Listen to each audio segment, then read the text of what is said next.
کیا، کلمہ پڑھا، ایمان لایا اور جہاد میں آ کے شامل ہو گیا اور شہید ہو گیا، اور اللہ تعالیٰ نے اسی وقت حوروں کو بھیج دیا جو آج اس کے جسم کے ساتھ، اس کے چہرے کے ساتھ کھیل رہی ہے۔ اللہ نے اتنا بڑا یہ اعزاز دے دیا، کس وجہ سے؟ ایمان کی بات۔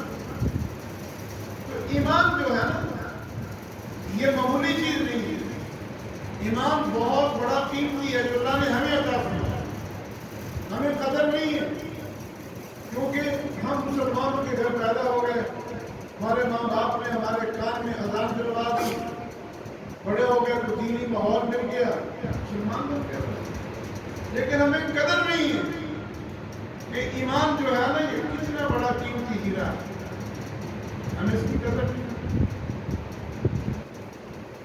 تو ہیرے کے اوپر اگر گھر کو غبار پڑتی رہے، ہیرے کے اوپر میں چوٹیں لگتی رہیں، تو ہیرا جو ہے نا چوٹیں لگنے سے، گناہوں کی چوٹیں لگنے سے کہ ایمان کا ہیرا جو ہے نا یہ ٹوٹ جاتا ہے۔ ایمان کے ہیرے کی ہم نے قدر کرنی ہے، صرف گھر کو غبار سے بچانا ہے، گناہوں کی آلودگی سے بچانا ہے۔ میری اور آپ کی کوئی حیثیت نہیں ہے اگر ایمان نہ ہو، ہماری اگر کوئی حیثیت ہے تو ایمان کی وجہ سے ہے، ایمان کی برکت سے۔ اللہ کے نبی صلی اللہ علیہ وسلم سفر پہ جانے کے لیے مدینہ منورہ سے باہر نکلے، آپ کے ساتھ 2 صحابہ ہیں، حضرت عمار اور حضرت حذیفہ رضی اللہ تعالیٰ عنہما۔ یہ دونوں صحابہ حضور کے ساتھ اپنے اپنے سواریوں پر سوار ہیں، مدینے سے باہر نکل کے سفر پہ کہیں جا رہے ہیں۔ آگے سے ایک مسافر آ رہا ہے، بڑا تیز، وہ بھی اپنی سواری پر گھوڑے پر بیٹھا، تیزی سے گھوڑے کو بڑھا کے لا رہا ہے۔ اللہ کے نبی کے پاس اور صحابہ کرام کے جب قریب آیا تو اس نے اپنی سواری کو روک لیا۔ حضور نے پوچھا، آپ نے بھی سواریاں روک لی؟ اس سے پوچھنے کے لیے کہ بھائی کون ہے، کہاں جا رہا ہے، اجنبی ہے۔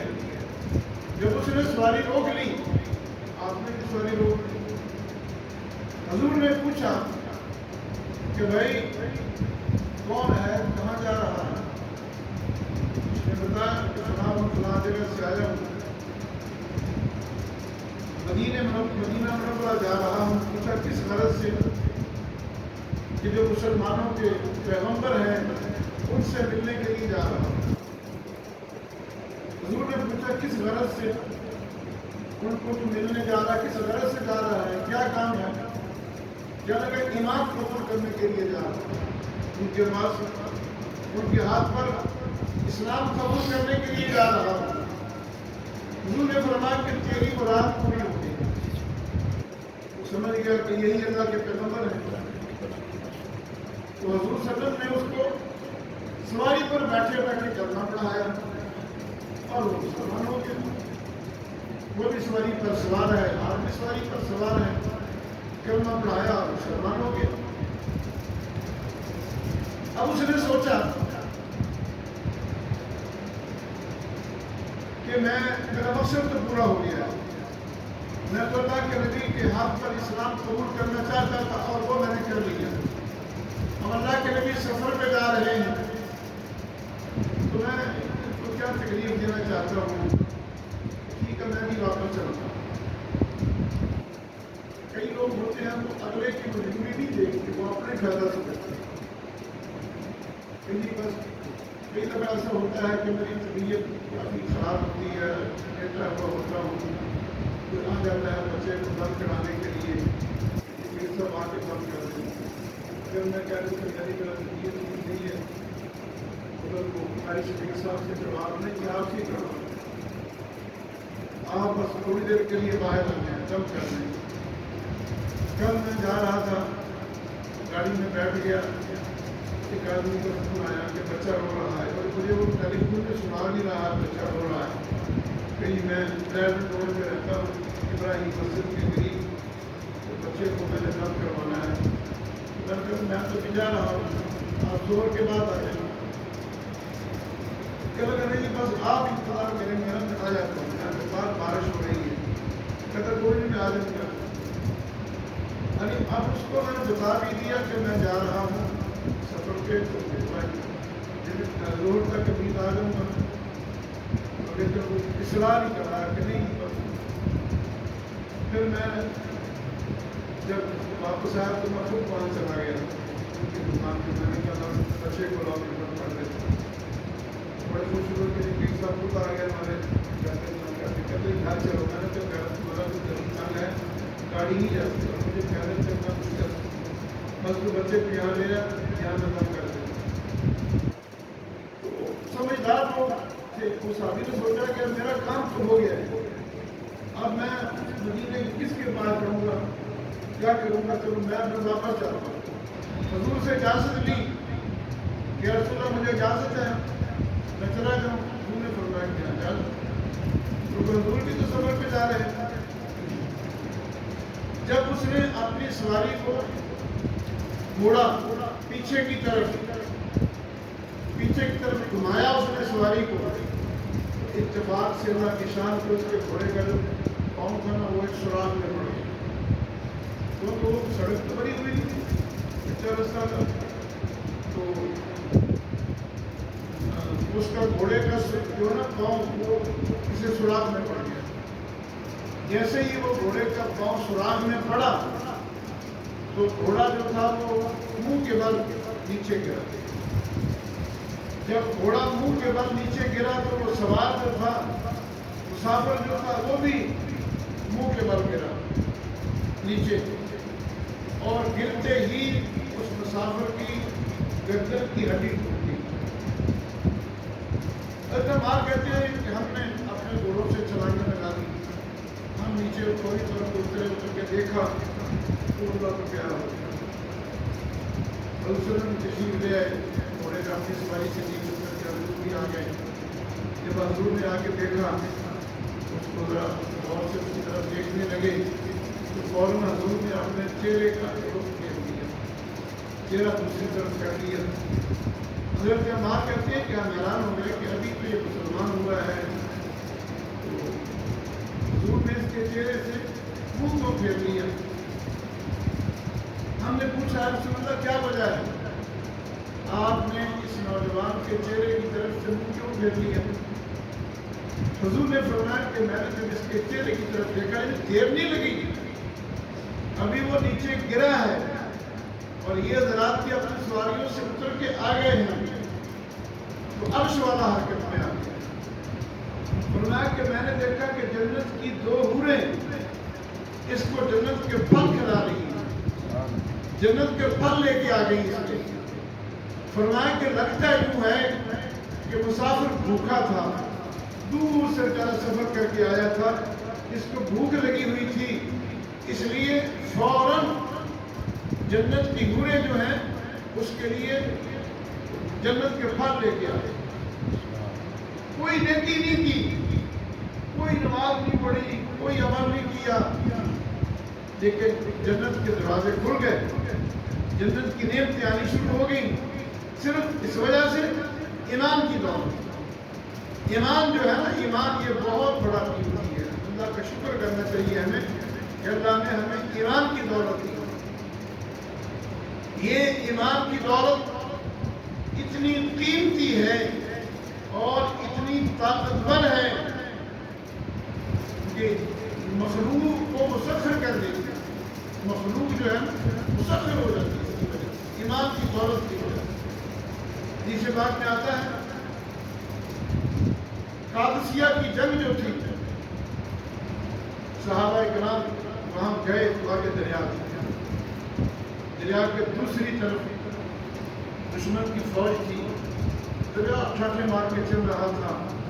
اب ان کے پاس تو کوئی کشتیاں نہیں تھیں یا پل نہیں تھا, لیکن دریا کے پار گئے بغیر لڑائی نہیں ہو سکتی تھی دشمن سے. آپ حضرت عدی بن حجر یہ اس فوج کے سپاہ سالار تھے. انہوں نے ساتھیوں کو مخاطب کر کے کہا کہ بھائی زندگی اور موت کا تو ایک وقت مقرر ہے. موت اپنے وقت سے پہلے نہیں آئے گی. ہمیں اس پانی سے ڈرنا نہیں چاہیے. بس اپنے گھوڑوں کو دریا میں ڈال دو. حضرت علی نے سب سے پہلے سپاہ سالار سے اپنا گھوڑا دریا میں ڈالا اور سپاہ سالار کو دیکھ کے باقیوں نے بھی اپنے گھوڑے پیچھے ڈال دیے دریا میں. اور وہ دریا جو تھا جب یہ گھوڑے پانی پر دوڑ رہے تھے تو ان گھوڑوں کے پاؤں بھی گیلے نہیں ہوئے. ایسے لگ رہا تھا جیسے یہ سڑک پہ دوڑ رہے ہیں. اس منظر کو جب دشمن نے دیکھا وہ تو ڈر گئے. انہوں نے کہا یہ انسان ہے کیا ہے؟ ان کی تو سواریاں جو ہے ایسے پانی پہ دوڑ رہی ہیں جیسے سڑک پر دوڑ رہی ہیں. ایک جب دریا پار کر گئے اس کے بعد سوال نے کہا کہ بھائی کسی آدمی کی کوئی چیز دریا میں گر تو نہیں گئی, رہ تو نہیں گئی. ایک صحابی نے کہا کہ میرا لکڑی کا پیالہ گر گیا دریا میں.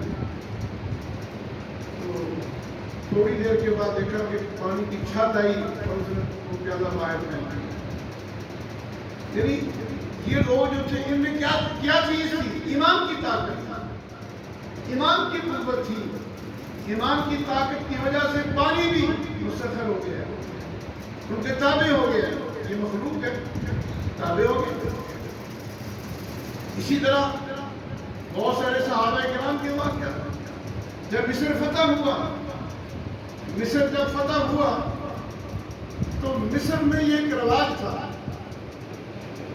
ہر مہینے ایک نوجوان لڑکی کو, ہر مہینے کی 12 تاریخ نوجوان لڑکی کو دلہن بنا کے اچھے کپڑے پہنا کے اس دریا میں چھوڑ دیتے تھے, دریا سپرد کر دیتے تھے. پھر وہ دریا چلتا تھا, نہیں تو دریا خشک ہو جاتا. جب مسلمان مصر میں آئے, مصر فتح کر لیا, حضرت عمرو بن عاص رضی اللہ تعالیٰ عنہ گورنر بنے مصر کے, تو انہوں نے دیکھا کہ دریا خشک ہو گیا ہے. اب لوگ ہجرت کرنے پر مجبور ہو رہے ہیں پانی نہ ملنے کی وجہ سے. ان کا تو دارومدار ہی دریا کے پانی پر تھا, کھیتی باڑی ساری دریا خشک ہو گیا. لوگوں نے کہا کہ ہمارے یہاں کی یہ رسم ہے, ہر مہینے کی 12 تاریخ کو ایک لڑکی کو گرا سوار کے دریا میں ڈالتے ہیں تو دریا میں پڑتا ہے.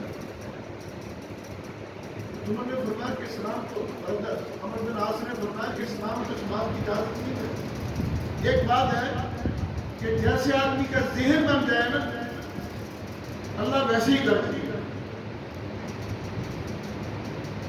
یہ آپ دیکھتے ہیں ہندو جو ہیں, سکھ جو ہیں, اپنے مندروں میں گرودواروں میں انہوں نے وہ بت بنا کے رکھے ہوئے ہیں جن کو بھگوان کہتے ہیں. جب کوئی ان کو مشکل پیش آتی ہے تو اس بھگوان کے آگے جا کے اپنی یہ پیشانی ٹیکتے ہیں, متھا ٹیکتے ہیں, اپنی مرادیں مانگتے ہیں, انہیں پوری ہو جاتی ہے.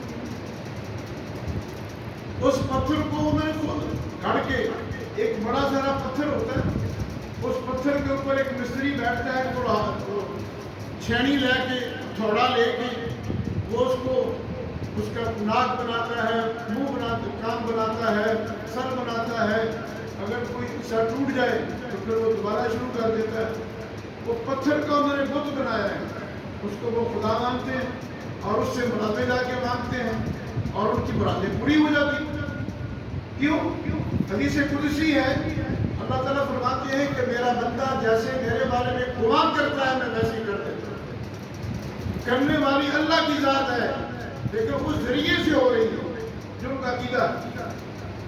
پرانی بات ہے, گرمی کا زمانہ تھا, نتیجہ وطنی میں حضرت پیر کے عبداللطیف صاحب رحمۃ اللہ علیہ ان کے درسے میں پڑھتا تھا.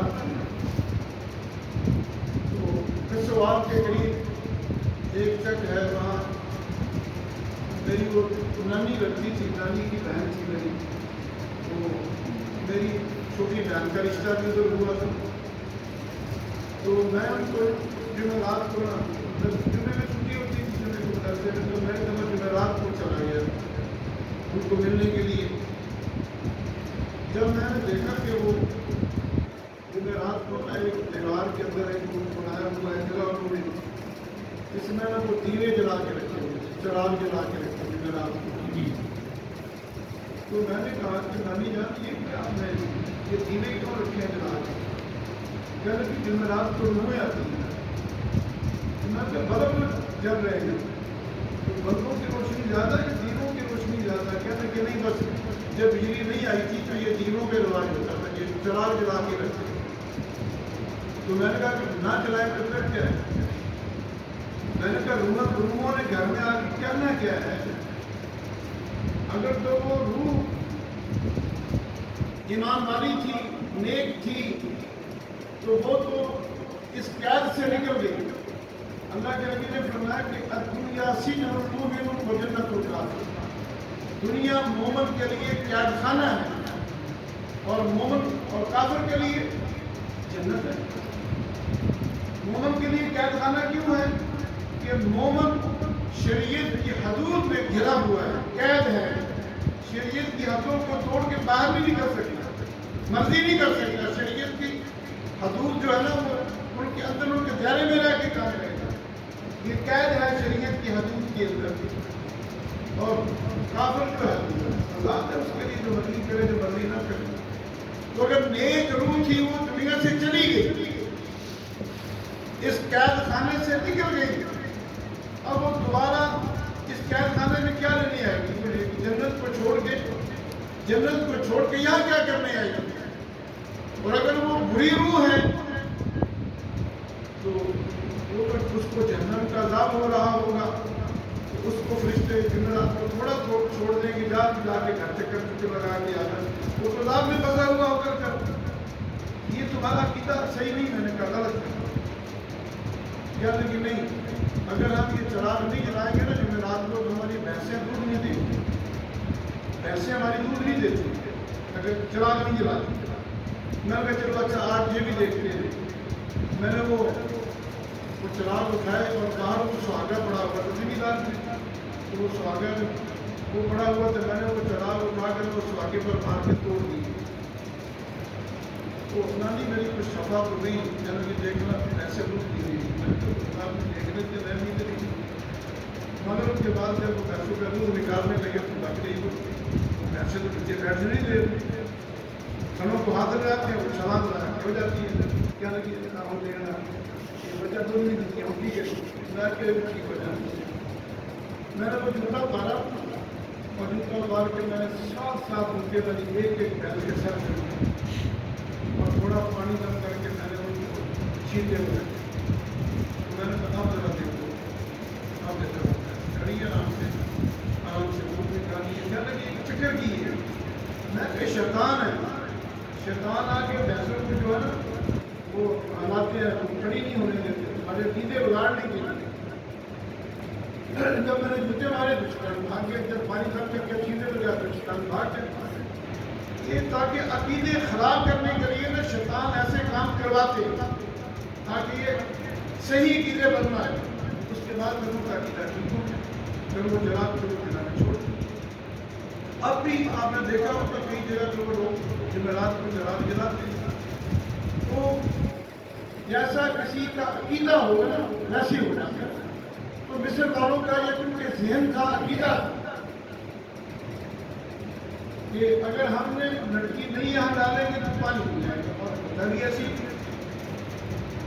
جیسا آپ یقین کریں گے تو یقین کامل کر لیں گے، بالکل ویسے ہو جائے گا۔ آپ دیکھتے ہیں کئی لوگ کہتے ہیں مثال کے طور پر تو بڑا افلاطون ہے، افلاطون کی مثال دیتے ہیں، تو بڑا افلاطون۔ افلاطون میں کیا بات تھی؟ اس میں کیا خوبی تھی؟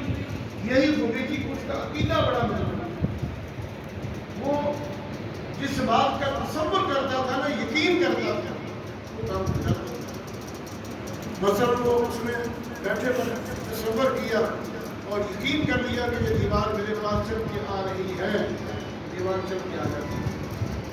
عقیدہ اتنا اس کا مضبوط تھا، جب مرنے لگا اس کو آثار معلوم ہوئے موت کے، جب آثار محسوس ہوئے تو اس نے تصور کیا کہ میں یہاں اکیلا نہیں، یہاں تو 1000 افلاطون بیٹھے ہیں میرے پاس، تصور کیا اس نے۔ جب اپنے موت آیا تھوڑی دیر کے بعد اس نے دیکھا کہ یہاں تو 1000 افلاطون بیٹھے ہیں، میں نے روح ایک ہی نکالنی ہے. اب اس میں اصلی کون ہے نقلی کون ہے سمجھ نہیں آ رہی. تو ملک الموت نے کہا کہ واہ افلاطون قربان جاؤں تیرے جیسا بیٹا کسی ماں نے نہیں بنا. ایک غلطی تجھ سے بھی ہو گئی.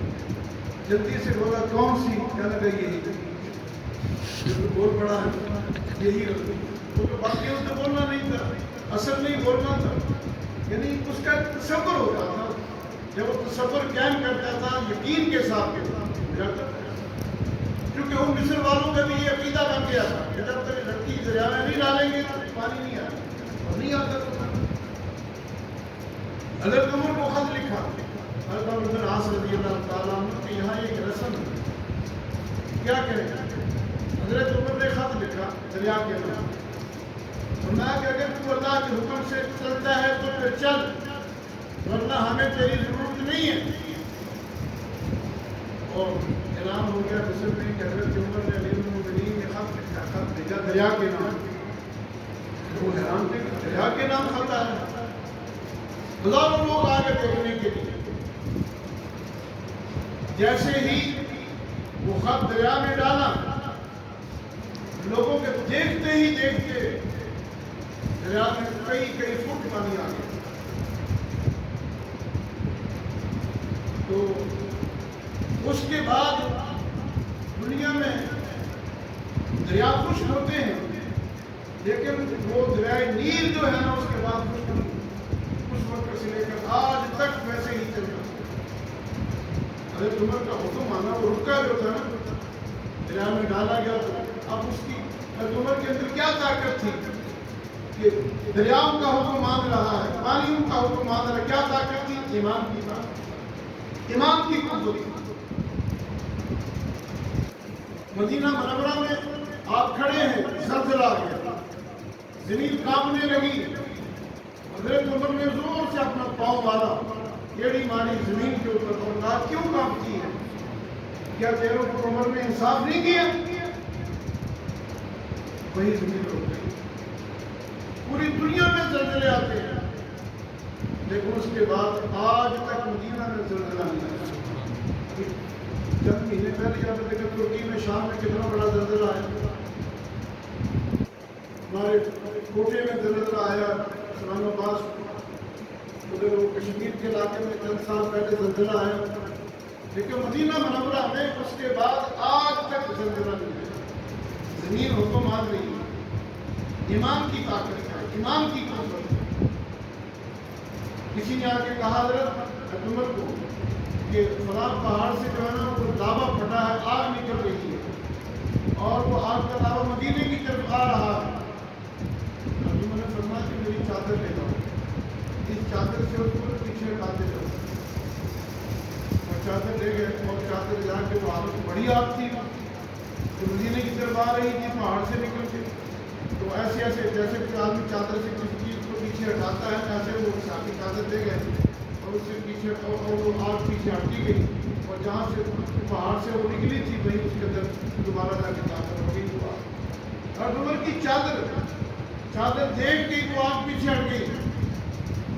حضرت عمر جمعے کا خطبہ دے رہے ہیں، منبر پر کھڑے ہیں. ہزاروں میل دور مسلمانوں کا لشکر جو ہے وہ کفار سے لڑ رہا ہے. آپ نے ہزاروں میل کھڑے منبر پہ کھڑے جمعے کے خطبے کے دوران ایک لیا منظر صاحب اللہ نے دکھا دیا. تو آپ نے جو سپاہ سالار کے حضرت ساریہ ان کو 3 بار کہا یا ساریۃ الجبل، یا ساریۃ الجبل، یا ساریۃ الجبل. ساریہ کہتے ہیں عمر کی آواز آ رہی ہے کہ پیچھے پہاڑ کی طرف دیکھو. جب پہاڑ کی طرف دیکھا تو پیچھے سے دشمن حملہ کرنے والا. ان کو خبر نہیں تھی، مسلمانوں کو خبر نہیں تھی. کچھ دشمن پیچھے سے پہاڑ کے پیچھے سے حملہ کرنے والا. جب پیچھے دیکھا دشمن کو دیکھ لیا سمجھ گئے، شکست سے بچ گئے، نقصان سے بچ گئے. تو حضرت عمر نے ہزاروں میل کھڑے ہو کے دیکھ بھی لیا اور آپ کی آواز کو بھی ہوا نے پہنچا دیا. یہ کس وجہ سے؟ ایمان کی طاقت۔ ایمان یہ بہت بڑی قیمتی چیز ہے جسے ہمیں پتہ نہیں۔